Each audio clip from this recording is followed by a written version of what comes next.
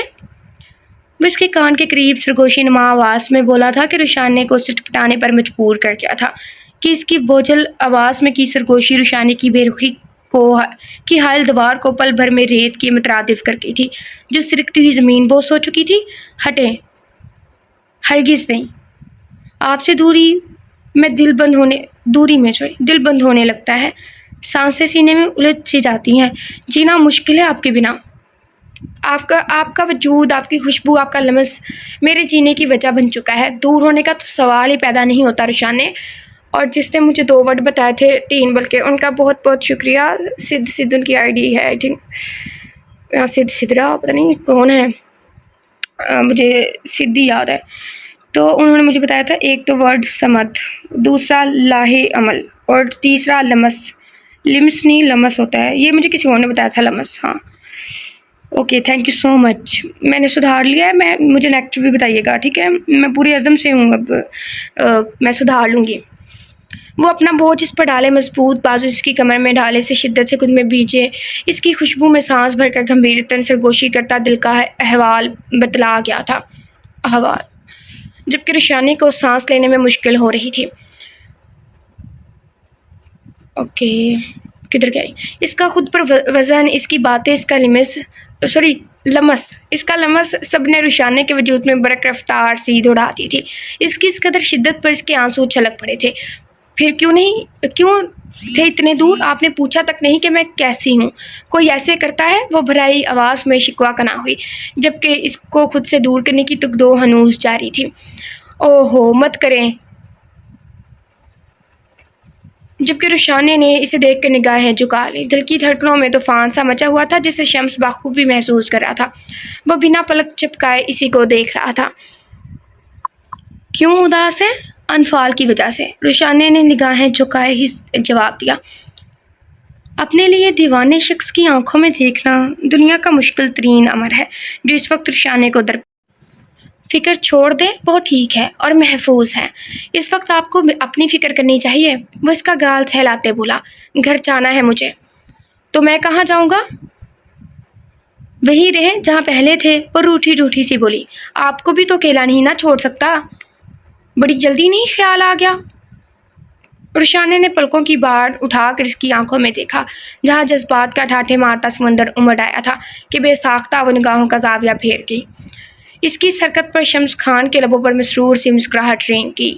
آپ میری آنکھوں میں خود کے لیے شدت بھرے جذبات تاب نہیں لا سکتی تو ان دنوں میری شدتوں کو کیسے برداشت کرتی، جو آپ کو پانے کے بعد مزید وسعت اختیار کر چکی ہیں، اتنی کہ آپ کا سانس لینا بھی محال ہو جائے گا۔ وہ مدھم آواز میں پرتپش لہجے میں بولتا ہے، اس کے ناک میں پہنی بالی کو لبوں سے چھو گیا۔ اس بات کا پس منظر سمجھتے روشانے کب کپاس ہی گئی تھی۔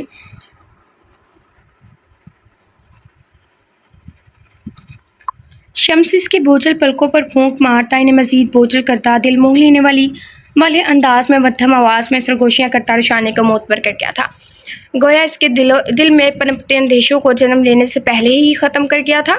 روشانے کے لبوں پر مسکراہٹ مچلی تھی، دل گویا پوری رفتار سے دھڑک اٹھا تھا، وجود میں سکون کی لہر دوڑ گئی تھی۔ بے ساختہ اس نے شمس خان کی سرخ آنکھوں میں جھانکا تھا، تبھی اس نے بڑی اچانک سے آگے بڑھ کر شمس کے ماتھے پر اپنے لب رکھتے بنا کچھ کہے بہت کچھ کہہ گئی تھی کہ شمس نے آنکھیں موند کر اس کے نرم گرم لمس کو اوف اللہ، ایک تو پتہ نہیں کیا مصیبت ہے، عادت ڈالنے میں تھوڑی دقت ہے، مطلب آہستہ آہستہ پڑ جائے گی۔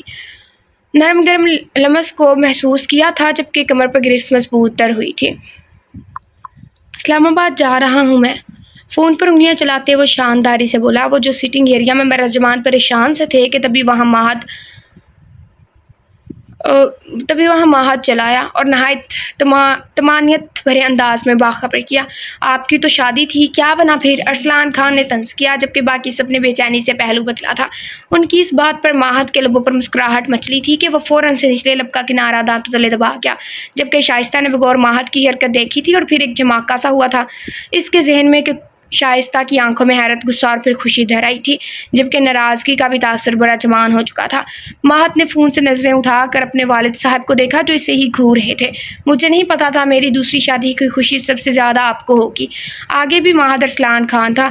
اس نے بھرپور سنجیدگی کا دامن تھامے پرسکون انداز میں ارسلان خان کو مزید تیش دلایا تھا کہ وہ تو جیسے ہول اٹھے تھے اس کے من گھڑت انکشاف پر۔ من گھڑت آئے گا انکشاف پر، جبکہ باقی سب لبستہ سے بیٹھے تھے۔ فلک تو آنسو بھری آنکھوں سے ماہت کو دیکھ رہی تھی۔ زرین کا بھی یہی حال تھا، جبکہ ان دونوں کے میاں اضطرابی کیفیت میں بیٹھے پیچو تھاپ کھا کر رہ گئے تھے۔ اتنے دنوں سے ان کی بیویاں اداس تھیں، وہ تو ٹھیک سے شادی بھی انجوائے نہ کر پائے تھے کہ وجہ انفال کا مسنگ ہونا تھا، اور وہ دن رات خاک چھاننے میں لگے تھے کہ اپنی بہنا کو لا سکے، اور اس کا شوہر جسے کوئی پرواہ تک نہ تھی اور اب اسلام آباد جانے کی اطلاع دے رہا تھا۔ غصہ تو آنا ہی تھا، جبکہ فرحان دونوں ہاتھوں کی انگلیاں الجھائے فرش کو گھورا تھا۔ شدت غم و غصے سے اس کی آنکھیں سرخ تھیں۔ وہ بہت مس کر رہا تھا انفال کو۔ ماہت نے اس سب پر ایک طائرانہ نظر دوڑائی، جبکہ اپنی فیملی کو یوں دیکھ کر اس کا دل کیا پوری دنیا کو آگ لگا دے۔ اس لڑکے کا میں کیا کروں، یہ تو ہمیں جلانے پر تلا ہوا ہے ہم سب کو۔ منٹ بعد اس کو خیال آ جاتا ہے پوری دنیا کو آگ لگانے کا، اور ختم کرے یہ سب ڈرامہ ہیں، اور بتا ڈالے کہ ان کی چہیتی اسی کے پاس ہے۔ اور بالکل ٹھیک ہے میڈم، لیکن فقط سوچ ہی سکا تھا۔ شکر ہے بچ گئی۔ اس شادی کی خوشی نہیں، آپ کی غیرت کی انتہا دیکھنا چاہتے ہیں ہم کہ آپ اور کتنا غیرت مندی کا مظاہرہ کرتے ہوئے بغیر اپنی بیوی کو ڈھونڈے دوسری شادی کو ترجیح کرتے دیں گے۔ ارسلان خان خاصے برہم تھے، جب بھی مغلوب الغضب لفظ طنز کے نشتر میں استعمال کر چکے تھے کہ ماہت کا چہرہ سرخ ہو اٹھا تھا، کانوں میں جیسے دھواں نکلتا محسوس ہوا۔ اس کی غیرت کا تانا دیا گیا تھا، بڑا کاری وار ہوا تھا ماہت پر کہ وہ بلبلا اٹھا تھا جسے اس کی دوسری شادی کا باقی سب آگ بگولا ہو چکے تھے۔ وہی حال اس وقت ماہت کا تھا، اور اب سیدھا اس کی غیرت پر اٹیک ہوا تھا کہ اس میں غیرت نہ تھی جو بیوی کے غائب ہونے پر ٹھنڈا تھا۔ گویا کیوں تھا وہ ایسا؟ ارسلان خان نے اس کو احساس دلانا چاہتا تھا کہ غالباً جو اتنے دنوں سے نہیں مل رہی وہ ماہت ارسلان خان کی عزت ہے جسے وہ فراموش کر گیا ہے، پر وہ نہیں۔ ماہت کی آنکھوں میں خون اتر آیا تھا۔ اس نے فون پر گرفت درجہ مضبوط کی تھی، جبکہ ماتھے کی رگیں اوپر آئی تھی، بیچے جبڑے اس کی شدت ضبط کا مظاہرہ پیش کر رہے تھے۔ ارسلان خان کی اس بات پر سب حوانکوں کی طرح صحیح پڑا ہے نا؟ ماہت کا سرخ چہرہ دیکھ رہے تھے۔ نہیں صحیح پڑا تو بتا دو بھائی، اس سے کیا صحیح ہو سکتا ہے؟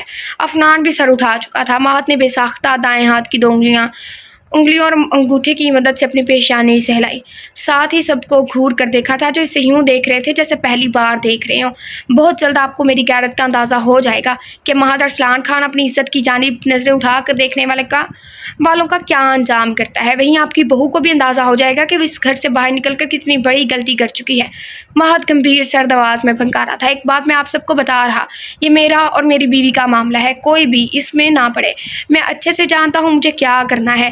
وہ ماہت ارسلان خان کی عزت ہے، آپ کو کیا لگتا ہے اتنی جلدی چھوڑ دوں گا اس کو؟ وہ حال کروں گا کہ ساری زندگی یاد رکھے گی۔ اس لیے دور رہیں آپ سب، اور تم دونوں کل شام کی فلائٹ سے تم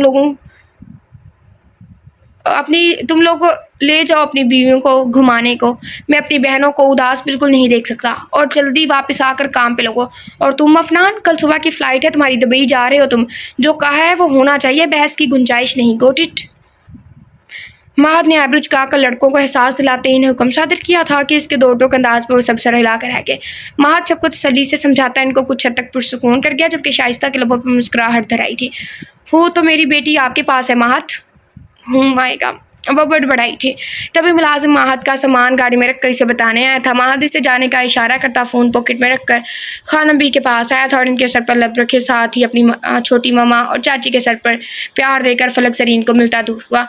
اللہ حافظ، وہ گمبھیر آواز میں بول کر آنکھوں پر سن گلاسز چڑھائے بھاری بوٹوں کی دھمک چھوڑتا باہر نکل گیا۔ ہیرو کے بوٹ کتنے کے بھاری ہوتے ہیں جن کی دھمک اتنی ہوتی ہے، ہیرو بیچارہ بوٹ ہی کیری کرتا رہ جاتا ہے۔ مجھے لگتا ہے یہ لڑکا جانتا ہے کہ انفال کہاں ہے، خانم بی نے پرسوچ انداز میں کہا تھا۔ رات ڈنر کے بعد انفال ندا حارث لاؤنج میں بیٹھے تھے۔ انفال ریحان کے ساتھ کھیل رہی تھی جبکہ حارث اور ندا میں بحث چل رہی تھی۔ وجہ اس کا لیٹ آنا تھا جو ندا کو ایک آنکھ نہ بھاتا تھا۔ اب انفال تھی تو وہ اس کی موجودگی میں بور نہیں ہوتی تھی، ورنہ تو سارا دن وہ اکیلی گھر میں ہوتی کافی پریشان ہو جاتی تھی۔ اوپر سے حارث ندا کو کوئی جاب بھی نہیں کرنے دیتا تھا کہ وہ گھر رہ کر گھر والے اور بچے کو سنبھالے، جاب کا نام بھی نہ لے۔ ندا نے کافی منتیں کی تھی پر وہ پولیس والا نہ مانا تھا، جس کی بنیاد پر ندا نے بھی جلدی گھر آنے کی بات منوائی تھی، جس سے حارث باخوشی مان گیا تھا پر کبھی بھی عمل پیرا نہ ہوا تھا، اور اس کے روز دیر سے آنے پر ان دونوں میں جنگ ہوتی رہتی تھی۔ سوری یار، حارث کی جھنجھلائی ہوئی سی آواز آئی۔ پچھلے آدھے گھنٹے سے وہ سوری کی گردان کر رہا تھا پر ندا منہ پھیر بیٹھی تھی۔ گڑیا آج کوئی میں لیٹ ہوا ہوں؟ حارث نے انفال کو بیچ میں گھسیٹا جو ریحان کے ساتھ کھیلتی ان دونوں کی لڑائی انجوائے کر رہی تھی۔ ندا نے بھی انفال کو دیکھا جس کے لبوں پر شرارتی مسکراہٹ تھی۔ ہاں تم بتاؤ انفال، کیا یہ لیٹ تھے یا نہیں؟ ندا نے بھی اسے جج بنایا جبکہ انفال نے ان دونوں کو دیکھ ریحان کو دیکھا جو بڑی بڑی آنکھوں سے اسے ہی پٹر گھور رہا تھا، گویا وہ بھی جاننا چاہتا تھا۔ جی 11:30 بجے ڈنر کیا ہے ہم نے، اور ریحان ایک بار سو کر اٹھ بھی چکا ہے، جبکہ آپ 11:15 پر آئے ہیں اور ہم آپ کا 8 بجے سے انتظار کر رہے ہیں، تو آپ لیٹ آئے ہیں، وہ بھی بہت۔ انفال نے مسکرا کر لمبی وضاحت دیتے فیصلہ سنایا کہ حارث نے اسے گھورا جو مزید جلدی پر تیل ڈالنے کا کام کر رہی تھی، اور ندا نے ہوں کہہ کے پھر سے رخ موڑ لیا۔ وہیں ریحان نے بھی گندا سا منہ بنا کر اپنا چہرہ موڑ لیا، جبکہ انفال کو اس کی ناراضگی پر ٹوٹ کر پیار آیا، تب اس کے پھولے گال کھینچ کر مزید پھلا دیے۔ حارث تم ہر بار یہی کرتے ہو، میں بتا رہی میں امی کے گھر چلی جاؤں گی، یار یہ دھمکی نہ دیا کرو۔ حارث گڑبڑا سا گیا تھا، اب کی بار سچ کہہ رہی، ندا نے اپنی بات پر زور دیا۔ جانا صحیح پھر تم، اور سب سسرالیوں کو تھانے بند کر دوں گا، حارث نے مصنوعی غصے سے کہا تھا کہ ندا کا منہ کھلا اور انفال کا قہقہ گونجا، تبھی وہ ریحان کو اٹھا کر وہاں سے چلی۔ انفال کے جاتے ہی حارث نے ندا کو اپنی جانب کھینچا۔ مجھے لگا ویسے تو مان نہیں رہی، اسی طرح مان جاؤ گی۔ نہیں مانی میں، وہ اس کے کندھے پر ہاتھ مارتی تڑک اٹھی۔ جب بھی ماہد کے گلا کھنکارنے پر وہ دونوں ہڑبڑا کر دور ہوئے، جبکہ ماہد حساب مول فون پر نگاہیں جمائے ہوئے کھڑا تھا۔ غالباً میری معصوم بیوی بھی ادھر ہی رہ رہی ہے جس کے لیے یہ ماحول برداشت سے باہر ہے، ماہد سنجیدہ آواز میں بولا کہ وہ دونوں کھسیانی سی ہوگے۔ تمہیں مینرز نہیں ہے؟ نوک کر کے آتے ہیں، ویسے تو تم بہت کہتے ہوتے ہو انفال کو، خود کو تمہیں تمیز نہیں ہے، تم کب آئے؟ حارث گڑبڑا کر اس کی جانب لپکا اور تیزی سے گلے لگا، جبکہ ندا سرخ چہرے کے ساتھ کھڑی خفت زدہ سی ہو رہی تھی۔ سالے میری بیوی کو شرمندہ کر دیا، حارث ماہد کے کان میں چبا کر بولا۔ تمہیں تو نہیں آئی؟ ماہد نے گھورا کے بدلے میں وہ بتی سی کی نمائش کرنے لگا۔ جب بھی ندا فوراً سے آگے آتی ماہد کے سامنے سر جھکا گی، ماہد نے بڑے بھائی کی طرح شفقت بھرا ہاتھ اس کے سر پر رکھا تھا۔ اب کیا کیا ہے اس نے؟ ماہد نے حارث کو گھورتے استفسار کیا، جبکہ ندا نے اس کے روز کے جھوٹے وعدوں کا پلندہ اٹھا کر کھول دیا تھا۔ ماہد نے خوخار نظروں سے حارث کو دیکھا۔ یار بس ایک کیس میں الجھا ہوا ہوں، حارث نے جواز پیش کیا۔ تم تو روز ہی الجھے ہوتے ہو، تمہیں کیا کہا تھا میں نے؟ ماہد سرد آواز میں بولا، جبکہ ندا کے لبوں پر مسکراہٹ دھر آئی۔ نیکسٹ ٹائم نہیں ہوں گا لیٹ، حارث نے آنکھیں گھمائی۔ ہونا بھی نہیں چاہیے، آخری وارننگ دے رہا، ماہد ازلی سپاٹ انداز میں بولا تھا، جبکہ حارث نے اب کی بار ندا کو تنبیہ نظروں سے دیکھا، گویا کہہ رہا ہو کہ آج تم اپنی خیر مناؤ۔ اس کے دیکھنے پر ندا اترا اٹھی تھی۔ بھائی کو دیکھ کر شیرنی بن گئی ہے، حارث بڑبڑایا اور ان کو دیکھا جس سے ماہد احوال دریافت کر رہا تھا۔ انفال کہاں ہے؟ ماہد نے استفسار کیا۔ وہ ابھی کمرے میں گئی ہے، ندا جلدی سے بولی۔ بلا دیں اسے، ہمیں جانا ہے، ماہد نے کلائی پر بندھی گھڑی پر وقت دیکھتے کہا۔ یہ کون سا وقت ہے آنے کا اور پھر جانے کا؟ حارث بھی اپنی بہن کی سائیڈ لیتا میدان میں کود پڑا تھا۔ یہی وقت ہے جانے کا، ماہد نے اپنی بات پر زور دیا، گویا بہت کچھ جتا دیا تھا۔ بھائی ابھی اور رہنے دے انفال کو، ندا فٹ سے بولی۔ ہاں میں ابھی نہیں بھیج رہا اپنی بہن کو، حارث بھی بولا۔ سوری بچے، جانا ضروری ہے، ماہد حارث کو ایک چبا کر بولتا ندا سے مخاطب ہوا، جبکہ ندا اور حارث نے مزید بحث کرنا مناسب نہ سمجھا تھا۔ تبھی ندا انفال کو بلانے کی غرض سے اٹھ گئی۔ یہ تمہیں آدھی رات کو کیا دوڑا پڑا ہے جو چل پڑے میری بہن کو لینے؟ ندا کے جاتے ہی حارث اس کا سنجیدہ چہرہ جانچتی نظروں سے دیکھتا بولا۔ وہی دورہ جو کچھ دیر پہلے تجھے پڑا ہوا تھا، ماہد نے سنجیدگی میں بے باک بات کر کے حارث کو سٹ پٹانے پر مجبور کیا تھا۔ تو نہ میری بہن سے دور رہا کر، سمجھے بہت معصوم ہے وہ، حارث نے شرمندگی مٹانے کو الٹا ماہد کو لتاڑا، جبکہ ماہد نے آبرو جھکا کر ریلی کا تاثر دیا۔ اگر یہی رول تجھ پر لگا ہو تو رولز ہوئے۔ ماہد نے اس کی دکھتی رگ دبائی۔ میری بات اور ہے، وہ میرے بچے کی ماں ہے، میں دور نہیں رہ سکتا اب، حارث بالوں میں ہاتھ پھیرتا بولا۔ اس لیے تو لے جا رہا ہوں میں، جبھی ندا واپس آئی. بھائی وہ نہیں آنا چاہتی, سخت ناراض ہے آپ سے. ندا نے ماہد کو بتایا ہی تھا کہ ماہد لبیچ کہاں ہے. ماہد نے کڑے انداز میں دریافت کیا. وہ سامنے کمرے میں. ندا نے اس کے تیور دیکھ جلدی سے بتایا. اسے انفال پر ترس محسوس ہوا تھا. جبھی وہ آگ بگولا اٹھ کر اس کے کمرے کی جانب بڑھا, اپنے اندر جلتی آگ ماہد میں ٹرانسفر کرنے اب وہ قدرے پرسکون محسوس کر رہی تھی. اس کے وہم و گمان میں بھی نہ تھا کہ وہ یوں پہنچ جائے گا, جبکہ وہ تو ماہد کو جھلا بھنا کر اب ریحان کے ساتھ مستی کر رہی تھی. جب ندا کے بتانے پر وہ بل کھا کر رہ گئی, جبکہ دل کی دھڑکن حد سے سوا ہوئی تھی. دل میں خوشی کے ساتھ ایک انجانا سا احساس جنم لے چکا تھا جسے وہ کوئی نام دینے سے قاصر تھی. وہ جانتی تھی کہ انکار کر کے ماہد کو غصہ دلا چکی ہے, اسی لیے اب گھبراہٹ ہو رہی تھی.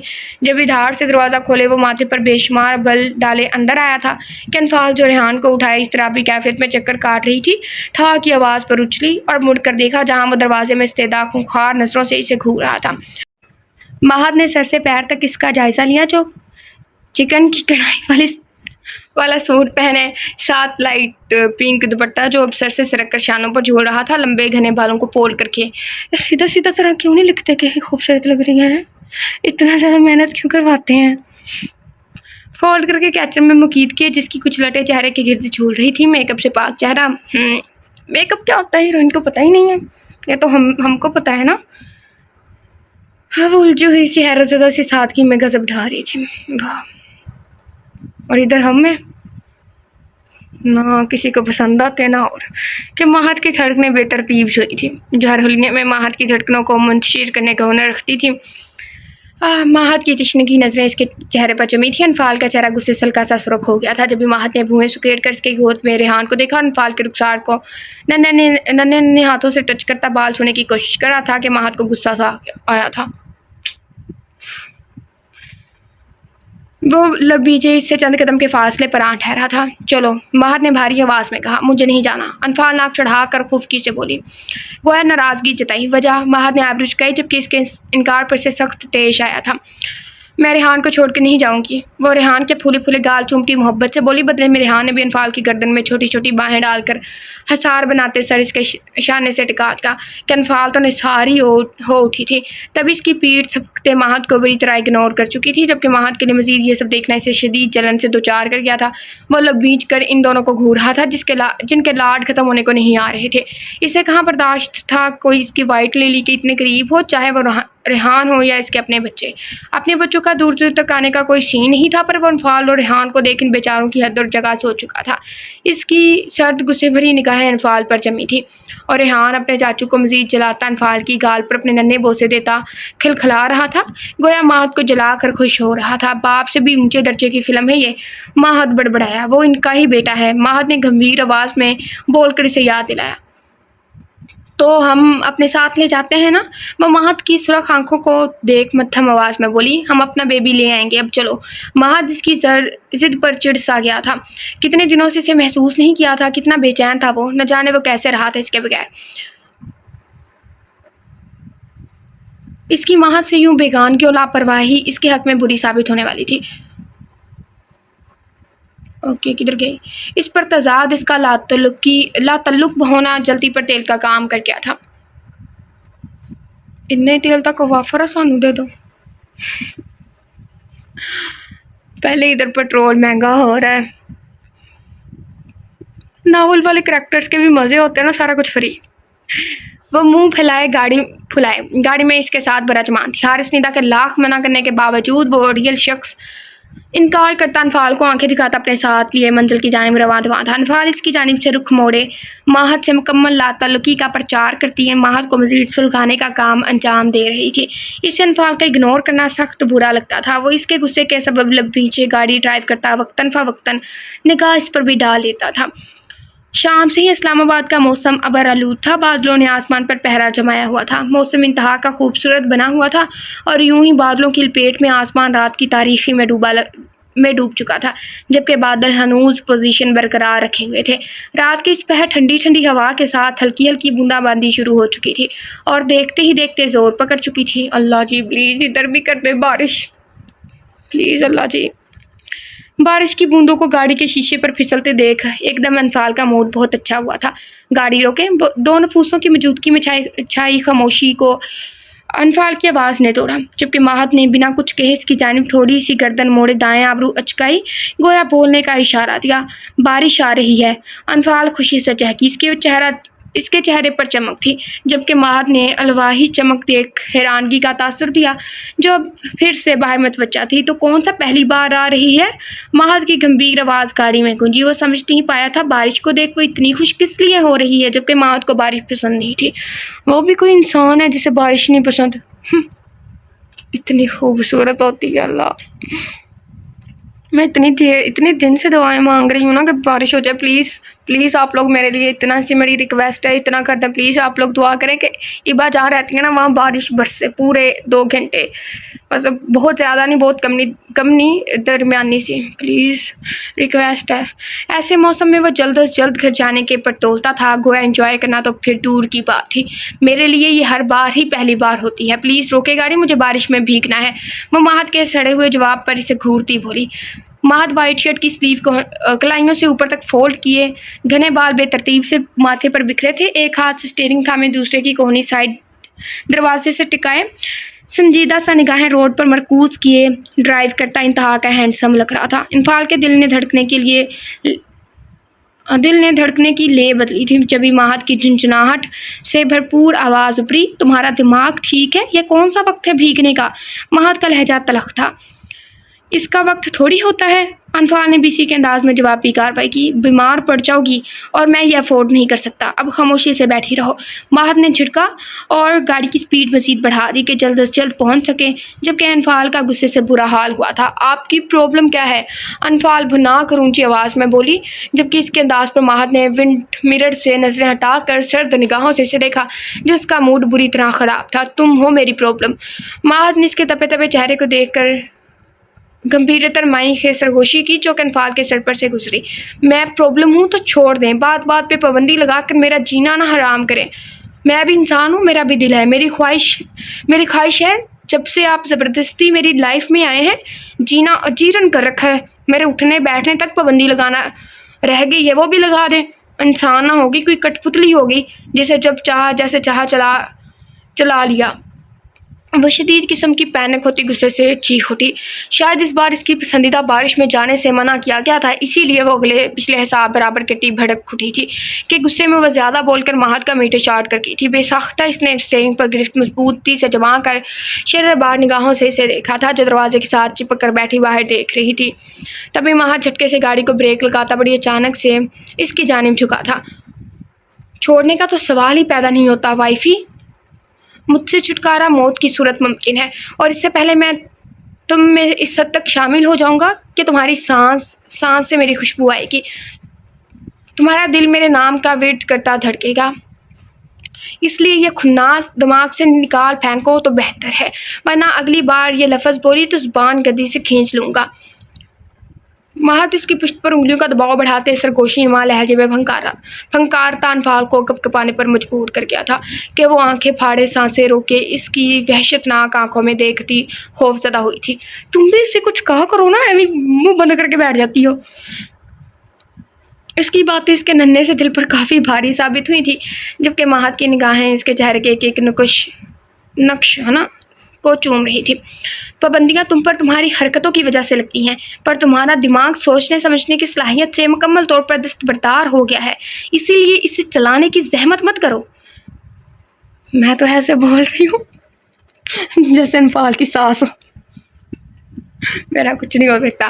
ماہد اس کے زرد چہرے کو دیکھ بامشکل غصہ ضبط کرتا حتی المکان نرم لہجے میں گویا ہوا، اور نرم لہجہ سی، اور اپنے اندر چلتی آگ کو بجھانے کی خاطر اس کے سر پر تشنا لب رکھے تھے۔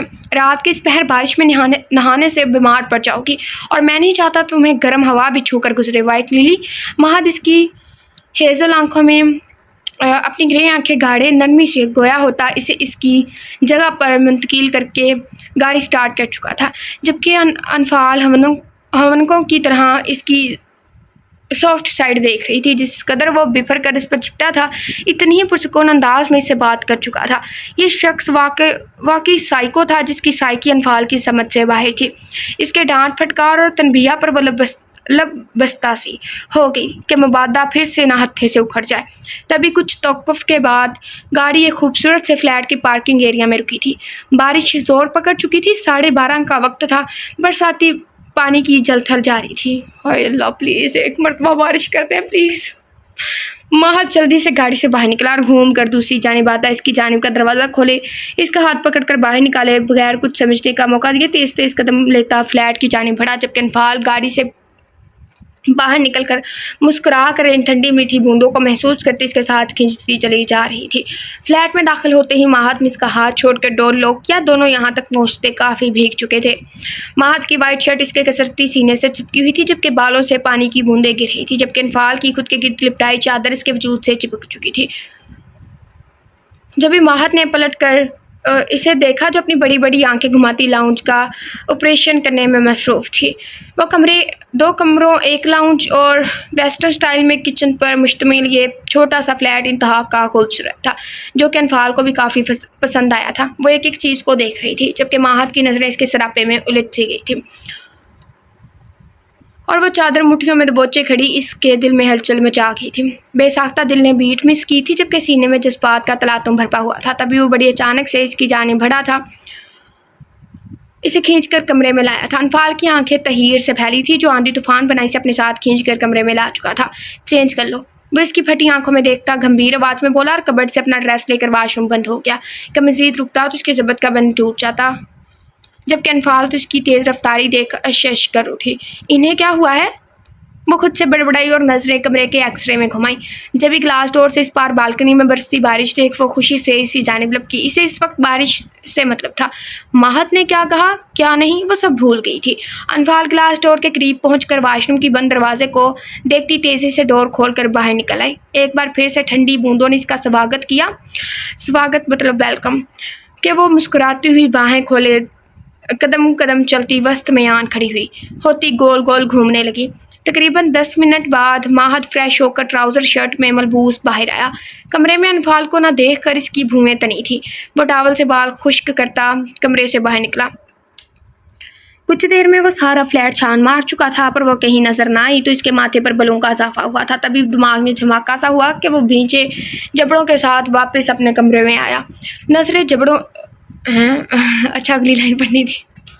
نظریں سیدھا گلاس ڈور سے اس پار بارش میں اچھلتے کودتے وجود پر پڑی تھی۔ میری بات کی نفی کرنا یہ اپنا فرض سمجھتی ہے۔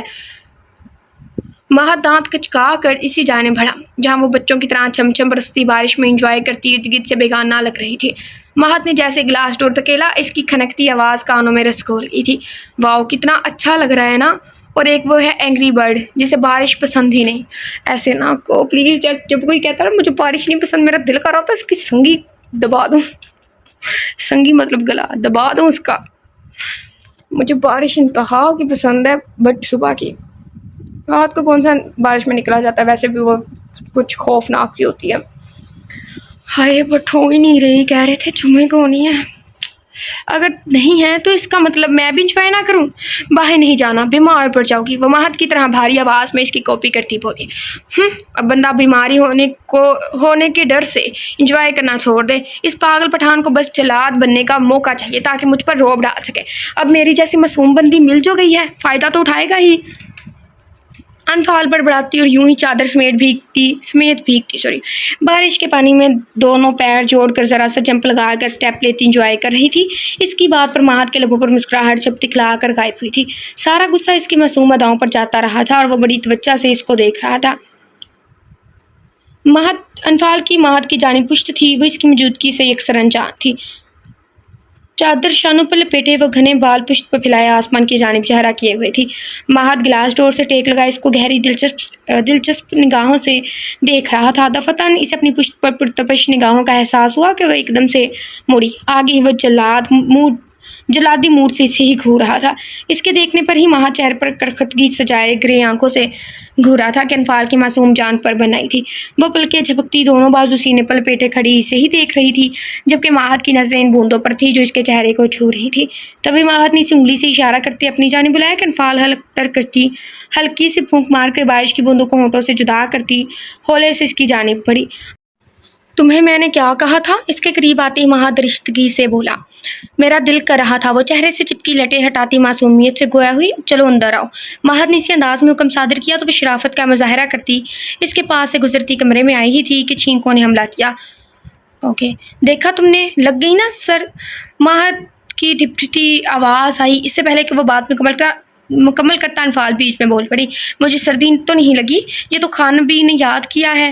وہ آنکھیں پٹ پٹا کر گویا ہوئی جبکہ اس کے بچپنے کے بہانے پر مہد کے لبوں پر دھیمی سی مسکراہٹ چھا گئی۔ چلتی پھرتی ڈرامہ ہے یہ لڑکی، وہ زیر لب بڑبڑایا۔ اچھا، اور یہ عجیب منطق کیا ہے؟ تمہیں کیسے پتا خانبی نے یاد کیا ہے؟ مہد قدم بہ قدم چلتا ہے اس کے نزدیک آن کھڑا ہوا۔ بس مجھے یہی لگتا ہے کہ چھینک آئے تو کوئی اپنا یاد کر رہا ہوتا۔ وہ بولتی ساتھ ہی چھینکی۔ اب کس نے یاد کیا ہے؟ مہد نے ایبرو چکاتے سخت لہجے میں استفسار کیا۔ اب مورے نے، جبکہ مہد نے نفی میں سر ہلا کر امڑ آنے والے قہقہے کو دانتوں تلے دبا کر روکا، اور پھر اس کے بعد ناختم ہونے والا سلسلہ شروع ہو چکا تھا۔ مہد ٹراؤزر کی پاکٹ میں ہاتھ ڈالے غصے بھری نگاہوں سے اسے گھور رہا تھا۔ جبھی چھینکوں سے تھوڑی سی فرصت ملی تھی کہ اس نے مہد کو دیکھا۔ ایک تو ہیروئنوں کو سردی اتنی جلدی لگ جاتی ہے۔ مجھے یاد ہے ایک مرتبہ میں سردیوں کی بارش میں بھیگی تھی، ہمیں تو کوئی نہیں لگی سردی، پتہ نہیں ہمارا وجود ہی اسٹیل گیا ہے۔ اس بار سردی نے یاد کیا ہے، وہ میں نے منائی۔ اب چینج کرو گی یا یہ فریضہ میں انجام دوں؟ مہد کی بات پر وہ جلدی سے وہاں سے ہٹی تھی، تیزی سے کبڈ کی جانب بڑھی۔ اس میں تو میرا کوئی ڈریس نہیں ہے۔ مہد کے کپڑے دیکھ اس کی پریشان آواز گونجی۔ میرا کوئی ٹراؤزر شرٹ پہن لو، صبح آ جائیں گے تمہارے ڈریس۔ مہد ایک نظر اس کو دیکھتا بیڈ کی جانب بڑھا۔ میں کیسے؟ انفال چینج کرو فوراً۔ مہد کی بپری آواز پر وہ کلستی اس کا ڈریس لے کر واش روم بند ہو گئی۔ کچھ دیر بعد وہ فریش ہو کر اس کے بلو ٹراؤزر بلیک شرٹ میں جھنجھلائی ہوئی سی باہر آئی تھی۔ بے ساختہ بیڈ پر نیم دراز مہد کی نگاہیں اس پر پڑی اور جیسے پلٹنا بھول گئی تھی۔ اس کی ٹراؤزر شرٹ میں وہ کوئی بچی ہی لگ رہی تھی۔ مہد کی شرٹ اس کے گھٹنوں تک آ رہی تھی اور کافی کھلی تھی، جبکہ پہنچے اور وہ فولڈ کر چکی تھی۔ انفال لمبی آستینوں سے لڑتی انہیں کھینچ کر ہاتھ باہر نکالتی بیزار سی لگی تھی۔ اس کے لمبے بالوں سے پانی کی بوندیں ٹپک رہی تھی۔ دھلی دھلی سی صاف شفاف گوری رنگت کی حامل اس وقت بہت حسین لگ رہی تھی کہ مہد کے دل پر باقاعدہ بجلیاں گرا گئی تھی۔ وہ بنا پلک چپکائے اسی کو دیکھ رہا تھا۔ تبھی انفال نے بامشکل آستین بھی فولڈ کرتی گہرا سانس بھرا تھا جیسے بڑی مشقت کی تھی، اور چلتی ڈریسنگ مرر کے سامنے کھڑی ہوئی۔ تبھی نظر مرر سے مہد کو ٹکٹکی باندھ کر خود کی جانب تختہ پاک کر پڑی کہ انفال کو احساس ہوا تو وہ دھنک رنگوں میں نہا گئی۔ وہ دوپٹہ بھی نہیں ملا۔ انفال چور نظروں سے دیکھتی بولی، جب کس کی بات پر وہ ہوش کی دنیا میں لوٹا۔ مجھے ساتھ ہی ایک ڈرامے کا سین یاد آ گیا، وہ کیچپ بھی نہیں لے کے گئی۔ میں تو پاکستانی ڈرامے دیکھتی نہیں ہوں تو مجھے اس کا کچھ اندازہ ہی نہیں تھا۔ بعد میں مجھے کسی نے بتایا، میں نے پھر دیکھا تھا، اس نے ایسا کہا، مجھے ساتھ ہی وہ یاد آ گیا۔ تو تمہیں کیا لگتا ہے میں دوپٹہ پہنتا ہوں؟ مہد نے جھٹکا تھا۔ ہاں۔ اس کی بات پر انفال کا انکرائی کہکا گونجا تھا کہ مہد نے گھورا۔ یہاں آؤ۔ مہد کی گمبھیر آواز پر اس کی ہنسی کو بریک لگی۔ انفال نے اسے دیکھا جو سنجیدہ لگ رہا تھا۔ کم سنائی دیتا ہے کیا؟ اسے ویسے ہی کھڑا دیکھ کر وہ بگڑا۔ جب یہ انفال اسے دل ہی دل میں سلوتیں سناتی بال پشت سے اٹھا کر دائیں بائیں کندھے پر آگے کو پھیلائے میوٹ سے اس کی جانب بڑھی۔ میوٹ سی ایسے کچھ ایسے ہی لکھا ہوا ہے کیونکہ انگلش کا ورڈ ہوتا ہے نا میوٹ، تو پتہ نہیں یہ کیا ہے۔ مہد دونوں بازو سر کے نیچے فولڈ کر رکھے نیم دراز سائز کا بغور جائزہ لے رہا تھا۔ مجھے کوئی بتا دے یہ کیا ورڈ ہے؟ ٹھیک ہے، میں ٹھیک کر لوں گی۔ میں نے پہلے یہ ورڈ نہیں پڑھا، میں نے انگلش میں میوٹ ہی پڑھا ہے۔ جبکہ انفال نروس سی لب کچلتی نظریں چکائے کھڑی تھی۔ اسی ٹراؤزر شرٹ میں یوں مہد کے سامنے آنے پر گھبراہٹ ہو رہی تھی۔ اس پر تضاد سے مہد کی اشتیاق بھری نگاہوں سے دیکھنے سے پزل کر رہا تھا۔ مہد کے جذبات سینے میں طوفان مچائے ہوئے تھے، پر وہ کمال ضبط کا مظاہرہ کرتا ہے، اس کی تنابیں کھینچ کر اس معصوم جان کے اپنے پاگل جذبات سے حفاظت کر رہا تھا، جس نے آج مہد ارسلان خان کے ہوش اڑانے کی قسم کھائی تھی۔ چائے بنا کر لاؤ۔ مہد اس کے صبی چہرے کو ہلانا دیکھتا گمبھیر مدھم آواز میں بولا۔ انفال نے فٹ سے پلکوں کی بار اٹھا کر اسے دیکھا جو آدھی رات کو چائے بنانے کا حکم دے رہا تھا۔ میں؟ انفال نے آدھے آستین میں چھپے ہاتھ کی نرم و نازک انگلی سے اپنی جانب اشارہ کیا۔ تمہارے علاوہ یہاں اور کون ہے؟ مہد نے سپاٹ انداز میں استفسار کیا، جبکہ انفال نے بے ساختہ وال کلوک کی جانب نگاہ دوڑائی جہاں گھڑی کی سوئیاں 1:30 کا اندھیا دے رہی تھی۔ اس وقت کون چائے پیتا ہے؟ وہ ہلکا سا منمنائی۔ دراصل اسے نیند آ رہی تھی۔ تمہارا شوہر؟ مہد نے اسی طرح لیٹے لیٹے جواب دیا، جبکہ انفال سر ہلا کر پلٹی اور باہر کی جانب گئی۔ ابھی تو فکر کر رہے، اب حکم دے رہے، یہ اس لیے لائے ہیں کہ نوکروں کی طرح کام کروا سکیں۔ وہ دروازے کا ہینڈل تھامے بڑبڑائی۔ دروازے نہیں، دروازے۔ ایسے ہی ہوتا ہے جب ہم تیز تیز پڑھتے ہیں نا، تو ایسے کچھ ورڈ میرے منہ سے اچانک ہی مطلب الٹے سیدھے ایسے ہی پڑے جاتے ہیں، اور آپ لوگوں کو لگتا ہے کہ میں تلفظ ٹھیک نہیں پڑھتی، حالانکہ ایسا نہیں ہوتا۔ جب میں بعد میں کبھی ایسے سن لوں، ویسے تو میں سنتی ہی نہیں ہوں، مجھے اپنی آواز نہیں پسند، تو میں جیسے کبھی بعد میں سے سن لوں، میں سوچ رہی ہوتی ہوں میں نے تو اس کو ٹھیک پڑھا تھا، یہ کیسے الٹا ہو گیا۔ تیزی تیزی میں اکثر پتہ نہیں چلتا، ورنہ اگر آپ لوگ ویسے مطلب لائیو بیٹھ کے ہمیں سنیں نا، مطلب ہمارے سامنے، تو آپ کو پتہ چلے کہ میرے ورڈ اتنے رانگ نہیں ہیں۔ یہ بس جلدی جلدی ہڑبڑاہٹ کا شکار ہوتے ہیں، پھر میں کیا کر سکتی ہوں، مجھے ٹائم ٹو ٹائم دینا پڑتا ہے، تو اس وجہ سے ہڑبڑاہٹ ہو ہی جاتی ہے۔ تھوڑا پلیز ٹولریٹ کر لیا کریں پلیز۔ ایک اور بھی خاص مقصد کے لیے لایا ہوں جو ابھی تم برداشت نہیں کر سکتی، اگر برداشت کر سکتی ہو تو آج ہی سٹارٹ کرتے ہیں۔ مہد کی زیرک سماعتوں نے بڑی واضح اس کی بڑبڑاہٹ سنی تھی، تبھی لبوں کا کنارہ دبائے وہ نسبتاً بھوجل آواز میں بول کر انفال کے چھکے چھڑا گیا کہ وہ سڑک پھرتی سے باہر نکل کے وہ جو کمرے میں زیرو پاور کی روشنی جلائے آنکھیں موندے لیٹا تھا، جب انفال کلک کی آواز سے دروازہ کھولے چھوٹی سی ٹرے میں کپ رکھے کمرے میں آئی۔ وہ لب کچلتی رفتہ رفتہ اس کی جانب بڑھی، جبھی ماہت نے آنکھیں کھول کر اسے دیکھا جو اس سے کچھ فاصلے پر کھڑی تھی۔ وہاں بیٹھو۔ ماہت نے بیڈ کی دوسری سائڈ کی جانب اشارہ کیا۔ انفال یوں ہی کپ تھامے جھجک کر اسی طرف وہاں بیٹھی۔ پیو؟ جی؟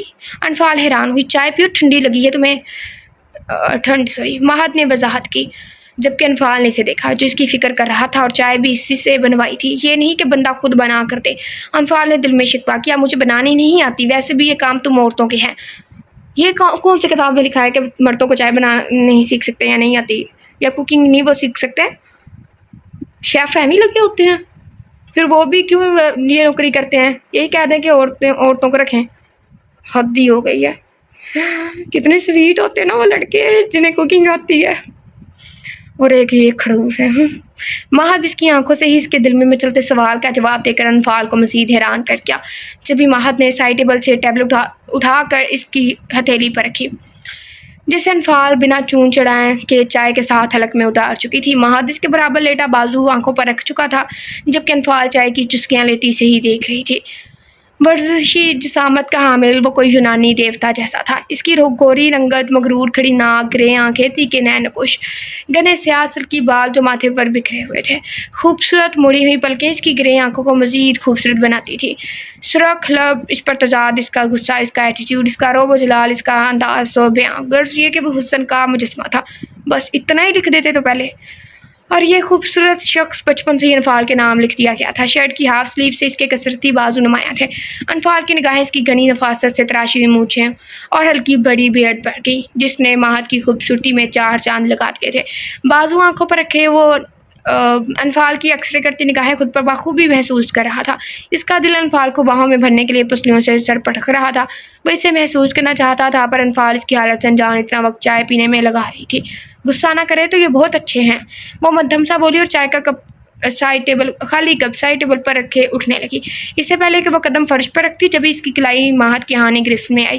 کہاں جا رہی ہو؟ ماہد نے سرخ آنکھوں سے اسے دیکھا، جو انفال کے قرب کی تمنا کی خواہش لیے خمار سے سرخ پڑ گئی تھی، جبکہ انفال جو اس کے سونے کا خیال کرتی صوفے پر سونے کا ارادہ رکھتی تھی، اس کو جاگتے پا کر گڑبڑا سی گئی۔ کہیں نہیں؟ اس کے تیور دیکھ وہ نفی کرتی بولی، سوچنا بھی مت، عادت ہوگی ہے مجھے تمہاری۔ وہ اس کے گرد دونوں بازو اس کی پشت پر باندھے، اس کے ہلکے نم بالوں میں چہرہ چھپائے، اس کا صوفے پر سونے کا ارادہ بخوبی سمجھ کر وارننگ دیتے لہجے میں بولا، جبکہ انفال کی دھڑکنوں کا شور ہر درجہ بھر چکا تھا۔ ماہت، انفال نے گھبرا کر مدھم آواز میں پکارا، آرام سے لیٹی رہو، کچھ دیر مجھے محسوس کرنے دو، جبکہ انفال کی جان آدھی ہو رہی تھی۔ مجھے نیند آئی ہے، وہ آنکھیں زور سے بند کیے بولی۔ سو جاؤ، وہ اس کی خوشبو خود میں اتارتا بولا، آپ دور ہوں، ایسے ہی سونا پڑے گا۔ پر میں سو جاؤ وائٹ للی۔ جبکہ وہ دھک دھک دل سے اس کا بوجھ خود پر برداشت کرتی سختی سے آنکھیں میچ کے اوکے۔ کچھ دیر بعد وہ ماہد کی بھاری ہوتی سانسوں کو سنتی پرسکون سی ہوئی تھی، جبکہ دل کی دھڑکن ہنوز بھری ہوئی تھی۔ نیند میں بھی وہ اپنے گرد ماہد کی سخت گرفت محسوس کرتی، اس کے چوڑے مضبوط شانے پر پیشانی ٹکائے خود بھی ماہد مکمل مدہوشی کے عالم میں، مگر انفال کی قربت میں نیند میں محو تھا۔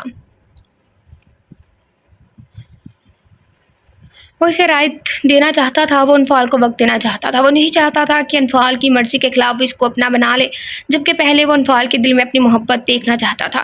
وہ دیکھنا چاہتا تھا کہ انفال اس کے لیے کیا جذبات رکھتی ہے، وہ انفال کو اپنے عشق میں ڈوبا دیکھنا چاہتا تھا۔ اتنا تو وہ جان گیا تھا کہ اس کی قربت انفال پر کس قدر اثر رکھتی تھی، کہ انفال نے کبھی ماہد کی قربت یا اس کے پاس آنے پر ناگواری کا تاثر نہیں دیا تھا، نہ بیزاری دکھائی تھی، بلکہ وہ تو ماہد کے چھونے پر فطری شرم اور جھجک میں گھند جاتی تھی۔ ہاں، اوپر پیش لکھی ہوئی ہے، ایسے ورڈ کیوں یوز کرتے ہیں؟ میں پہلی بار پڑھی ہوتی ہوں، گھند جاتی تھی۔ ہاں، گھند میں نے ویسے پڑھا تھا کبھی، یہ گھند لکھا ہوا ہے، میں وہی پڑھوں گی جو رائٹر نے لکھا۔ جاتی تھی، اس کے وجود کا لرزنا، دل کا دھڑکنا، نظریں چرانا، دھنک رنگوں میں نہانا ماہد کو بری طرح اپیل کرتا تھا کہ اس حسن کی مورت کی روح تک میں اتر جائے اور اپنے تمام تر محبتیں اس پر نچھاور کر دے۔ پر اس سے پہلے وہ انفال کو عشق میں مبتلا دیکھنا چاہتا تھا، اور بہت جلد وہ انفال کی محبت سے فیض یاب ہونے والا تھا۔ ہر بار انفال کی قربت میں وہ سب کچھ بھول کر بن کے ہی بہک جایا کرتا تھا، پر اس سب میں بھی وہ خود کو مضبوط رکھتا تھا، ایک حد تک وہ اس کے قریب رہتا تھا۔ انفال ہلکی سرخی مائل ہیزل آنکھوں سے خود پر چھائے ماہد ارسلان خان کو دیکھ رہی تھی۔ اس انفال کی جتنی آنکھیں بدلی ہیں نا، شاید ہی کسی کی آنکھیں بدلی ہوں اتنی۔ اس بار ماہد کی قربت نے انفال کی نیندیں اڑا دی تھی، جو پورے حق اور ملکیت سے اس پر چھایا ہوا تھا۔ ایک ہاتھ اس کی کمر میں ڈالے، دوسرا اس کی گردن کے پیچھے سے گزار کر اس کے نازک شانے پر جمائے وہ انفال کو قید کیے ہوئے تھا، جبکہ انفال کی دھڑکنوں کا رقص ہنوز جاری تھا اور وجود میں ہلنے کی سکت تک نہ تھی۔ چہرہ اس کی پوزیشن دیکھ کر سرخ ہو کر بھاپ چھوڑنے لگا تھا۔ ایک عجیب سے احساس سے وہ کپ کپاتی ہوئی اپنی گردن میں چہرہ چھپائے ماہد کے گھنے بالوں میں انگلیاں سہلانے لگی تھی۔ اس کی نرم انگلیوں کا لمس محسوس کرتے ماہد نے نیند میں ہی لب اس کے کان سے مس کیے تھے کہ اس کے لبوں پر ہلکی سی مسکراہٹ چھائی تھی۔ ماہد، وہ ماہد کے کان میں بہت مدھم آواز میں بولی، پر دوسری جانب شاید آج اٹھنے کا کوئی ارادہ نہ تھا۔ ماہد، اب کہ وہ پھر سے پکار اٹھی تھی، بالوں میں انگلیاں ہنوز الجھا رکھی تھی۔ اس کی سرگوشی جلترنگ پانیوں جیسی تھی کہ وہ ہلکا سا کسمسا کر اتنا ہی بول پایا تھا اور پھر سے نیند میں ڈوب چکا تھا، جبکہ اس کو یوں ہی دیکھ انفال نے گھورا۔ وہ کتنے پیار سے اٹھا رہی ہے، اور وہ ہے کہ پیار سے اٹھاؤ گی تو کون کافر اٹھے گا؟ تبھی ماہر کی گمبھیر نیند سے بوجھل آواز ابھری تھی۔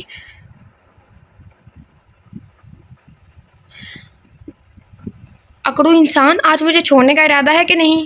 وہ اس کو ٹس سے مس نہ ہوتے دیکھ آخر چلا اٹھی، جبکہ ماہد نے سر اٹھا کر ناگوار نظروں سے اسے دیکھا کہ انفال نے ایک دم سے لب بیچے۔ تم کسی طرح راضی نہیں ہو؟ نہیں نا، آج نہ کل، مرتے دم تک نہیں، مرتے دم تک تمہیں یوں ہی اپنی باہوں میں رکھنا چاہتا ہوں۔ ماہد نے چند ثانیے اس کے گلال چہرے کو دیکھا اور پھر جھک کر اس کی تھوڑی کے بنور میں چمکتے سے ہاتھ دل پر لب رکھے تھے، جسے ماہد بخوبی اپنے کسرتی بازو سینے پر محسوس کرتا دلکش انداز میں مسکرا اٹھا تھا، اور انفال کے لیے مزید اس کی قربت اور معنیخیز باتیں برداشت کرنا مشکل امر ثابت ہو رہا تھا۔ تبھی وہ دل کی حالت اور ماہد کے دست و لب کی گستاخیوں پر بڑبڑاتی اس کے بالوں کو زور سے مٹھی میں دبوچ کر کھینچ چکی تھی۔ بٹ میڈنس از، اٹھے میرے اوپر سے، مجھے واش روم جانا۔ اس سے پہلے کہ ماہد بات مکمل کرتا، انفال بھی بگڑی تھی، جبکہ سارا خمار بھگ سے اڑا تھا کہ ماہد نے خونخوار نظروں سے جنگلی بلی کو دیکھا تھا۔ تمہیں سینس نہیں اٹھانے کی؟ بندہ پیار سے بھی تو جگا سکتا ہے، پیار سے بھی جگایا تھا، آپ نے ہی کہا ایسے جگاؤ گی تو کون کافر اٹھے گا، اس لیے یہ طریقہ اپنایا۔ ویٹ، تم اسے ہلکان کرنا کہتی ہو؟ ماہد نے اس کی پہلی بات اگنور کی آنکھیں چھوٹی کر کے گھورا، جبکہ انفال نے بات کی تائید میں زوروں شوروں سے سر ہلایا۔ کپڑے نکالو میرے، دیر کروا دی تم نے، وہ سنجیدگی سے کہتا انفال کو حق تک چھوڑے واش روم بند ہو گیا۔ آپ سمجھ کیوں نہیں رہے کہ میرے بابا کو شمس خان نے گواہ کیا ہے؟ فیروز ہتھے سے اکھڑ گیا تھا۔ آپ کے پاس کیا ثبوت ہے کہ شمس خان نے گواہ کیا ہے، جبکہ اس دن وہ یہاں موجود نہیں تھے، بلکہ وہ اس دن اسمبلی کے اجلاس میں شریک تھے؟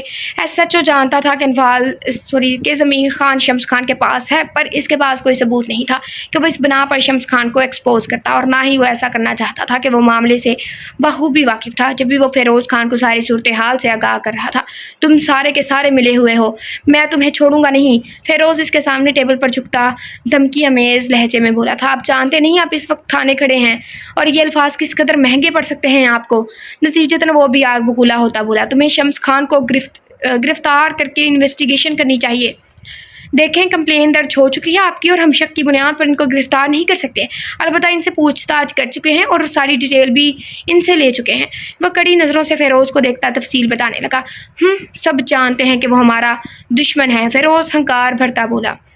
وہ آپ کا معاملہ ہے کہ کون کس کا دشمن ہے۔ بہرحال ہماری ٹیم انویسٹیگیٹ کر رہی ہے کہ آپ کی والد کو کس نے اغوا کیا ہے، جلدی کوئی سراغ ہاتھ لگتے ہی آپ کو آگاہ کر دیں گے۔ Now you can go from here. S H O Nawaz Khan سخت گیر لہجے میں کہہ کر اپنے سامنے ٹیبل پر پڑی فائل پر جھک گیا۔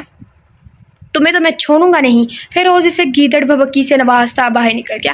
جبکہ ایس ایچ او نے شمس خان کو کال ملائی تھی، وہ غصے سے کھولتا تھانے سے باہر آیا۔ آج ہی وہ پاکستان آیا تھا کہ اس کے ملازموں اور زمیر خان کے آدمیوں نے اس کی رہائی سے غائب ہونے کی ساری تفصیل منوعن فیروز کو بتائی تھی۔ پچھلے ہفتے سے وہ اپنے آدمیوں سے اپنے باپ کو تلاش کروا رہا تھا، جبکہ پولیس اسٹیشن کمپلین بھی درج ہو چکی تھی، پر مسلسل ناکامی کے باعث وہ باپ کی محبت میں پاکستان چلا آیا تھا۔ فیروز خان جانتا تھا کہ اس کی موجودگی سے سب لوگ سوال اٹھائیں گے کہ وہ تو مر چکا ہے، پھر زندہ ہو کر کیسے آ گیا، پر وہ سارا کچھ بھولے پاکستان پہنچ چکا ہے۔ اور اس کے اندازے کے مطابق سب لوگ فیروز کو دیکھ طرح طرح کے سوال کرنے لگے تھے۔ سالوں پہلے زمیر خان نے اپنے بیٹے کو مرا ہوا کیوں ثابت کیا تھا، فلاں فلاں، پر فیروز ایک نئی کہانی سنا کر سب کے منہ بند کر چکا تھا کہ وہ زندہ تھا اور کسی دشمن نے اغوا کر لیا تھا، اور پھر وہ بیمار رہا تھا، پر اس کا باپ انجان تھا، اس لیے لگا کہ وہ بھی آگ میں جھلس گیا ہے۔ اس طرح کا جھوٹ چلا کر علاقے والوں کے سامنے اپنی پوزیشن کلیئر کرتا وہ تھانے آیا تھا کہ تبھی فیروز کو اس کے خاص ملازم کی کال آئی تھی، جسے سنتے ہی وہ ہل گیا تھا۔ جہاں ملازم نے اسے اس کے باپ کی موت کا بتایا تھا، اور یہ کہ کوئی بڑی بے دردی سے اس کے باپ کو مار کر حویلی سے کچھ دور پھینک گئے تھے۔ فیروز سنتے ہی غم و غصے کی عالم میں فوراً وہاں سے نکلا تھا۔ انفال بڑبڑاتی ماہد کے کپڑے نکال کر دوسرے روم میں فریش ہو کر کچن میں آئی تھی۔ وہ کھڑی سوچ رہی تھی جب ماہد کمرے سے باہر آیا اور اس کو منہ میں انگلی دبائے دیکھ اسی جانب چلایا۔ کیا ہوا، ناشتہ نہیں بنایا تم نے؟ ماہد نے آبرو جھکاتے سوال کہا۔ وہی سوچ رہی ہوں کیا بناؤں، کیونکہ مجھے تو کچھ بنانا نہیں آتا۔ ایسا اگر میں اپنی ماں کو کہتی نا، اس نے چمٹا اٹھا کے میرے ہاتھ میں مارنا تھا۔ چل بنا بندے دی فتوحن کی چپ کر کے، ایک ہیروئن کی موجیں ہوتی ہیں، کچھ بھی نہیں بنانا آتا۔ وہ انگلیاں مروڑتی اپنے پھوہڑ پن کا بتا گئی۔ باتیں بنانا تو آتا ہے نا، ماہد نے طنز کیا جب انفال نے جھٹ سے اسے دیکھا۔ تم نے ابھی تک کچھ نہیں سیکھا؟ ماہد کے ماتھے پر بل پڑے۔ انفال نے نفی میں سر ہلایا۔ پر اب سیکھو، کیونکہ میں تمہارے ہاتھ کا بنا کھانا چاہتا ہوں۔ وہ اسے دیکھ کر اپنی بات پر زور دیتا بولا، جبکہ انفال نے دانت کچکائے تھے۔ تب بھی ڈور بیل بجی تھی کہ ماہد اسے چھوڑ کر دروازے کی جانب آیا۔ سر آپ کا پارسل۔ آپ مجھے بتائیں آپ کس ٹیم میں ہیں؟ وہ ہیروئن جو آدھے گھنٹے میں سارا کچھ بنا کے تیار ہو کے بیٹھ جاتی ہیں، یا وہ جنہیں کچھ بھی بنانا نہیں آتا، یا درمیان میں ہی لٹک رہے ہیں؟ آتا بھی ہے نہیں بھی آتا، میں درمیان میں لٹکنے والی روح ہوں، آتا بھی ہے نہیں بھی آتا۔ بھائی آنے والے نے ایک بڑا سا پارسل پکڑایا تھا۔ ماہد نے ناشتہ آرڈر کیا تھا اور آتی ہی پارسل انفال کو پکڑا کر لاؤنج میں صوفے پر آن بیٹھا کال سننے لگا۔ انفال نے ناشتہ ٹیبل پر سجا کر ماہد کو بلایا تھا۔ ناشتہ دونوں نے مکمل خاموشی میں کیا تھا۔ یہاں کب تک رہنا ہے؟ انفال نے اس کو چیئر سے اٹھتے دیکھ استفسار کیا۔ سمجھو تمہاری قید ہے اور اس قید سے رہائی فی الحال ناممکن ہے۔ وہ سرد لہجے میں بولا۔ کیا مطلب؟ انفال نے الجھتے استفسار کیا۔ مطلب صاف ہے کہ میں جب تک چاہوں تب تک تم یہاں رہو گی۔ پر کیوں؟ یہ تو تمہیں رومانہ کے ساتھ جانے سے پہلے سوچنا چاہیے تھا۔ جبکہ انفال اسے گھوریوں سے نواز رہی تھی، جس کا موڈ فون کال سننے کے بعد کافی خراب ہو گیا تھا۔ تمہیں جو چاہیے مجھے لسٹ بنا کر دو فوراً۔ وہ اسے بت بنا دیکھ بولا۔ میں خود جا کر لوں گی۔ انفال نے ناک چڑھائے انکار کیا۔ پھر تو تمہیں میری کپڑوں میں ہی گزارا کرنا ہوگا، کیونکہ باہر تو تم نہیں جا سکتی نا۔ نہیں جا سکتی۔ لوں گی، سوری، میں خود جا کر۔ انفال بزد ہوئی۔ واپسی بھی پھر ویل چیئر پر آؤ گی؟ ماہد نے دھمکایا۔ یہ فون پکڑو۔ جب بھی ماہد نے اس کی نرم و ملائم ہتھیلی پر فون رکھا۔ یہ ہمیشہ تمہارے پاس ہونا چاہیے، اس میں میرا نمبر سیف ہے۔ میں جب بھی کال کروں تم پہلی بیل پر اٹھاؤ گی، اور خبردار جو حویلی میں کسی سے فون رابطہ کرنے کی کوشش کی تو ویسے تو کوڈ لگا ہے، تم میرے علاوہ کہیں بھی کال نہیں کر سکتی، پر احتیاط ضروری ہے۔ پتہ نہیں یہ کیسے فون اور کیسی ٹیکنیک ہے۔ وہ اس کو گہری نظروں سے دیکھتا بولا کہ انفال نے منہ بسوڑا۔ ماہد اسے کچھ مزید ہدایات دیتا جلد آنے کا کہہ کر فلیٹ سے چلا گیا، اور دروازہ لوک لگانے کا کہنا نہیں بھولا تھا۔ بڑی اور چھوٹی حویلیوں کے مکین کچھ پرسکون سے تھے، وہ تمام اس وقت بڑی حویلی میں ہی جمع تھے کہ صبح خانم بی نے سب کو ادھر ہی بلوا لیا تھا۔ افنان مہات کے حکم پر عمل کرتا صبح ہی چلا گیا تھا، جبکہ اب سماد فلک بدر اور زرین بھی اسلام آباد جانے کے لیے تیار تھے۔ وہاں سے انہوں نے پیرس کے لیے فلائی کرنا تھا۔ سب نے شمس اور روشانے کو بھی بہت کہا تھا کہ وہ بھی گھومنے جائیں، پر دونوں نے انکار کر دیا۔ شمس نے بات کا پلان بنا رکھا تھا کہ سب لڑکوں کی غیر موجودگی میں کسی نہ کسی کا ہونا ضروری تھا، اور ابھی سب لاؤنج میں بیٹھے خوش گپیوں میں مصروف تھے۔ زرین اور فلک کی تو اپنے شوہروں کی مائن خیز نظروں سے جان جا رہی تھی، وہیں روشانے نے بھی شمس کی بولتی نظروں سے گھبرائی ہوئی تھی۔ رات بہت مشکل سے وہ جان بخشی کروا سکی تھی کہ شمس کا انداز محبت روشانے کو حواس باختہ کر چکا تھا۔ ہمیں بھی اجازت ہے، نمرا کی والدہ نے جانے کی اجازت چاہی۔ کلثوم اگر برا نہ مانو تو نمرا کو کچھ دن ادھر ہی رہنے دو، سب بچے جا رہے ہیں تو گھر میں اداسی سی ہوگی۔ وہ نمرا کی شرارتی طبیعت اور ہنسمکھ انداز سے اسے یہیں روکنا چاہتی تھی۔ جب نمرا کی والدہ نے مسکرا کر سر ہلایا، پر نمرا چھوٹی حویلی رہے گی خانم بھی۔ جبھی علی بول پڑا، ابھی ہم نے اپنی بچی نہیں بیائی جو دھونس دھاندلی جما رہے ہو۔ خانم بھی نے مصنوعی گھوری سے نوازا۔ تو بھی ہاتھ دینا، اب تو رہنا مشکل ہے۔ وہ دل پر ہاتھ رکھے بولا، آج کل کے بچے بہت بے شرم ہو گئے ہیں۔ خانم بھی نے تعصب سے سر ہلایا، بے فکر رہیں آپ، بچے نہیں صرف لڑکے، 5 سال تک اس کی شادی نہیں کریں گے۔ شمس نے علی کے کندھے پر ہاتھ رکھے دبایا، خود تو کر لی ہے، چھوٹے بھائی کا احساس ہی نہیں۔ علی نے ڈرامائی انداز میں دہائی دی کہ سب کی لبوں پر مسکراہٹ رینگی، جبھی وہ سب ان چاروں کو رخصت کرنے پہنچ میں آئے تھے۔ اگر ہماری شادی ہو جاتی تو آج ہم بھی جاتے، علی نے نمرا کا ہاتھ دبائے سرگوشی میں کہا۔ اسی لیے تو ہوئی نہیں، کیا تم میرے ساتھ ہنی مون پر نہیں جانا چاہتی؟ علی نے آنکھیں دکھائیں۔ نہ، نمرا نے نفی میں سر ہلایا۔ تو بس ہماری شادی ہونے دو، ہم نے 2 سال ہنی مون مناتے رہنا۔ اس کی نفی پر معنی خیز نظروں سے دیکھتا سرگوشی میں بولا، بےہودہ انسان۔ نمرا اس کے پاؤں پر زور سے پاؤں مارتی دور ہوگی، فیوچر پلاننگ ہے یار، بڑبڑا کر رہ گیا۔ مہات کے جاتے ہی انفال کو خود کو اکیلے پا کر ڈر لگنے لگا تھا۔ وہ کبھی اکیلی نہ رہی تھی، اور اب وہ اسے چھوڑ کر چلا گیا تھا۔ اس بار تو راحت بھی پاس موجود نہ تھی کہ وہ اس سے باتیں کر لیتی، یا پھر تسلی ہی ہو جاتی کہ کوئی تو ہے ساتھ۔ اسے سخت غصہ آیا تھا کہ مہات راحت کو بلا لیتا، کیسا شوہر ہے، بیوی کا خیال ہی نہیں۔ انفال خود سے مخاطب ہوئی۔ تبھی کچھ سوچ کر شرارتی مسکان لبوں پر سجائے فون اٹھایا جہاں مہات کا نام لکھا تھا۔ انفال نے فوراً سے مہات ہٹا کر اینگری برڈ لکھا اور پھر اس کے نام پر میسج سینڈ کر کے صوفے پر ہی نیم دراز ہوگی۔ مہات جو ڈرائیو کرتا اپنے بنگلے کی جانب رواں دواں تھا، جب میسج کی بیپ ہوئی اس نے جیسے ہی فون اسکرین پر نگاہ دوڑائی تو وائٹ للی کے نام سے نوٹیفیکیشن شو ہو رہا تھا۔ مہات نے پریشان ہو کر جلدی سے اوپن کیا۔ مجھے میرا ایڈریس چاہیے، بڑے لفظوں میں جگمگا رہا تھا کہ مہات نے پرسکون سانس خارج کی۔ فری ہو کر لے آؤں گا، اس نے جلدی سے رپلائی کیا۔ نہیں، مجھے ابھی چاہیے۔ اتنی ہی تیزی سے انفال کا میسج آیا۔ مہات سمجھ گیا تھا کہ وہ اسے جان بوجھ کر زج کر رہی ہے۔ تمہیں مسئلہ کیا ہے؟ مہات نے غصے سے رپلائی کیا۔ مجھے الجھن ہو رہی ہے اس تمبو میں، انفال نے فٹ سے جواب دیا۔ برداشت کرو شام تک، مہات نے جواب دیا، ساتھ ہی غصہ آیا جو اس کے ڈریس کو تمبو کہہ رہی تھی، حالانکہ بہت پیاری لگ رہی تھی۔ اوکے، میں خود جا رہی ہوں باہر۔ انفال نے مہات کی دکھتی رگ دبائی۔ اسے مہات کو تنگ کرنے میں مزہ آ رہا تھا۔ ایک قدم بھی باہر نہیں رکھو گی تم، لسٹ بھیجو جو چاہیے۔ مہات نے بھڑک کر جواب دیا، ابھی چاہیے ورنہ میں خود چلی جاؤں گی، آدھا گھنٹہ ہے آپ کے پاس۔ انفال نے مہات کو مزید آگ بگولا کیا تھا۔ تمہاری تو ایک بار کی بات سمجھ نہیں آتی، میرا دماغ پہلے ہی خراب کر چکی ہو، کیوں میرے قہر کو دعوت دے رہی ہو؟ اس کے حکم پر مہات کو تب چڑھی تھی، کال ملا چکا تھا۔ آئی ڈونٹ کیئر، انفال نے بھی اسی کے انداز میں جواب دیا۔ Be ready pay for it, مہات نے کھولتے دماغ سے اسے دھمکایا۔ آدھا گھنٹہ صرف؟ آگے بھی انفال تھی جس نے پل میں مہات کو تیش کے سمندر میں ڈبو دیا تھا۔ وہ کہہ کر کال بند کر چکی تھی پر مہات کو بری طرح بھڑکا گئی تھی۔ مہات جو رومانہ کے خان ہاؤس میں موجودگی پر وہاں جا رہا تھا اور اس کے بعد ایک بہت امپورٹنٹ میٹنگ کے لیے جانا تھا، پر انفال کی وجہ سے وہ گاڑی کا رخ موڑ چکا تھا۔ 10 منٹ میں وہ مال میں موجود تھا اور اب انفال کے ڈریس سلیکٹ کر رہا تھا۔ مہات دائیں بائیں تقریباً بہت سارے ڈریس سلیکٹ کرتا سیل گرل کو پیکنگ کرنے کا کہہ چکا تھا، اور اب اس کی بھیجی لسٹ کو دیکھ کر وہ شیمپوز پرفیوم سب ہی لے چکا تھا۔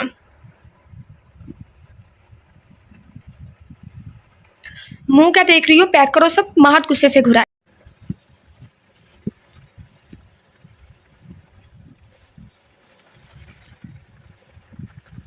سوچ رہے ہوں گے آواز کیوں نہیں آ رہی، ہبا کہاں گئی، غائب تو نہیں ہوگی، ہوا میں تحلیل تو نہیں ہوگی؟ بھئی میں سوچ رہی ہوں کہ آپ لوگ خود ملاحظہ کریں، مطلب خود پڑھیں، کبھی نظروں کو تکلف دیا کریں پڑھنے کا، خود پڑھیں، انجوائے کریں، کچھ بھی کریں، مجھے کیا، بس میرے لیے دعا کرنا کہ پلیز پلیز بارش ہو جائے، پلیز آپ لوگوں سے دعا التجا ہے، اور سوری آپ لوگوں سے التجا ہے کہ آپ لوگ دعا کیجیے گا کہ پلیز بارش ہو جائے۔ ہاں میں بہت بار دعا کر چکی ہوں بارش ہو جائے ہو جائے، ہو ہی نہیں رہی۔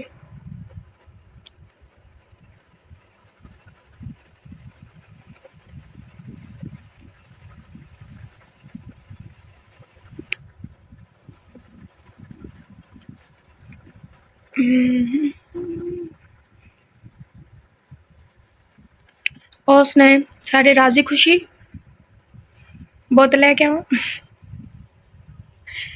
میرے بابا کہتے ہیں جب بھی کوئی ہمارے گھر میں چھوٹی بچی یا بچہ آتا تھا نا، لائک میری چھوٹی سسٹر کی فرینڈ، بابا کہتے تھے اور سنا گھر میں سارے ٹھیک ٹھاک، بوتل ہے کیا؟ ہاں، پڑھ لو پڑھ لو پڑھ لو۔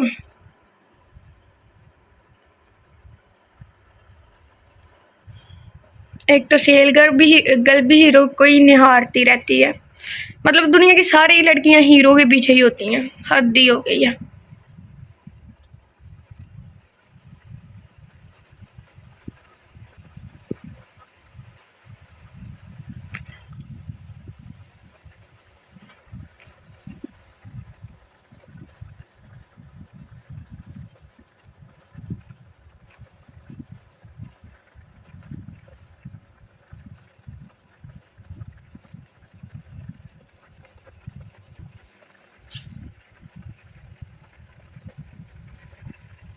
میں حیران ہوں، میں چپ کیسے ہوں؟ ایسے چپی مجھ پہ سوٹ نہیں کرتی۔ میں گھر میں چپ ہو جاؤں نا تو میرے فادر بار بار پوچھ رہے ہوتے اس کو کیا ہوا، اس کو کیا ہوا، یہ چپ کیوں؟ اور جب بولو کہتے چپ کر جاؤ، پھر چپ ہوتے تو پوچھتے رہتے اس کو کیا ہو گیا، اس کو کیا ہوا۔ کیا بولوں مجھے سمجھ نہیں آ رہا، ختم ہونے کا نام نہیں لے رہا۔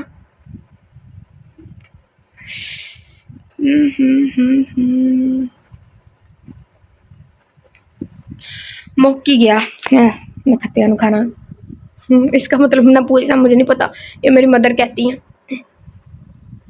اوکے جی، اس کے بعد یہ ناول 14 کو اینڈ ہو جائے گا، 14 کو آپ سمجھ رہے ہیں 14 کو، لیکن